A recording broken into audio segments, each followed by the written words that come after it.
చెయ్యలేరని ఆకాశానికి చెప్పని ఈ రక్తాక్షర లేఖని ఇప్పుడే పంపని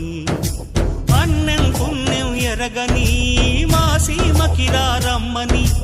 ఆహ్వానం అందించని మెరిసే చూపుని తొలగింది ముప్పు అని నీలి మప్పు మనసారా నవ్వని చిరుజల్లు ముంపు మన ముంగిలంత ముత్యాలే చల్లని ఆశా సుగంధమై నేల